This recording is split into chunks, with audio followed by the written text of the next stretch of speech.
1000 രൂപയെ ചൊല്ലിയുള്ള വാക്ക് തർക്കത്തിനൊടുവിൽ യുവാവിനെ കുത്തി പരിക്കേൽപ്പിച്ച പ്രതികൾ അറസ്റ്റിൽ. മുതുകാട് തെക്കുംപാടം സ്വദേശി സുജിത്ത്, കൂറ്റമ്പാറ ചെറായി സ്വദേശി ശ്രേയസ് ദാസ് എന്നിവരെയാണ് നിലമ്പൂർ പോലീസ് ഇൻസ്പെക്ടർ BS ബിനുവിന്റെ നേതൃത്വത്തിലുള്ള സംഘം അറസ്റ്റ് ചെയ്തത്.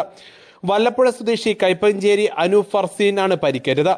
ഈ മാസം 17 രാത്രി 9 മണിയോടെ നിലമ്പൂർ പാട്ടുത്സവ നഗരിയിൽ വെച്ചാണ് കേസിനാസ്പദമായ സംഭവം നടന്നത്.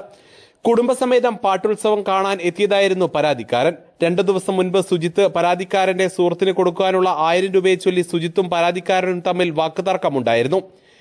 ഇന്നലെ കുടുംബസമേതം പാട്ടുത്സവം കാണാനെത്തിയ പരാതിക്കാരനെ കൊല്ലണമെന്ന് ഉദ്ദേശത്തോടുകൂടി ശ്രേയസ് പിടിച്ചുവെക്കുകയും സുജിത്ത് കത്തിക്കൊണ്ട് കുത്തുകയുമായിരുന്നു. തടയാൻ ശ്രമിച്ച പരാതിക്കാരന്റെ പുറത്ത് ആഴത്തിൽ മുറിവേറ്റു. രക്ഷപ്പെടാനായി ഓടിയ പരാതിക്കാരനെ പിന്തുടർന്ന് ആക്രമിക്കാൻ ശ്രമിച്ചെങ്കിലും നാട്ടുകാർ ഇടപെട്ട് പ്രതികളെ പിടിച്ചു മാറ്റുകയായിരുന്നു. ഗുരുതര പരിക്കേറ്റ പരാതിക്കാരനെ ആദ്യം നിലമ്പൂർ ജില്ലാ ആശുപത്രിയിലും പിന്നീട് വിദഗ്ധ ചികിത്സയ്ക്കായി മഞ്ചേരി മെഡിക്കൽ കോളേജിലും എത്തിച്ചു. സംഭവത്തിനു ശേഷം മൊബൈൽ ഫോൺ സ്വിച്ച് ഓഫ് ചെയ്ത് രക്ഷപ്പെടാൻ ശ്രമിച്ച പ്രതികളെ ഇന്ന് രാവിലെ വണ്ടൂരിൽ വെച്ചാണ് പിടികൂടിയത്. പ്രതികൾക്കെതിരെ വധശ്രമത്തിന് കേസ് രജിസ്റ്റർ ചെയ്തു. സുജിത്ത് മുൻപും അടിപിടി കേസിൽ ഉൾപ്പെട്ടയാളാണ്. സുഹൃത്തിനെ സ്ക്രൂഡ്രൈവർ കൊണ്ട് കുത്തി പരിക്കേൽപ്പിക്കാൻ ശ്രമിച്ചതിന് ശ്രേയസിനെതിരെ 2 ആഴ്ച മുമ്പ് നിലമ്പൂർ പോലീസ് കേസ് രജിസ്റ്റർ ചെയ്തിരുന്നു. സ്ക്വാഡ് അംഗങ്ങളായ സുനിൽ മമ്പാട്, അഭിലാഷ് കൈപ്പിനി, ജിയോ ജേക്കബ്, P സജീഷ് എന്നിവരും അന്വേഷണ സംഘത്തിൽ ഉണ്ടായിരുന്നു.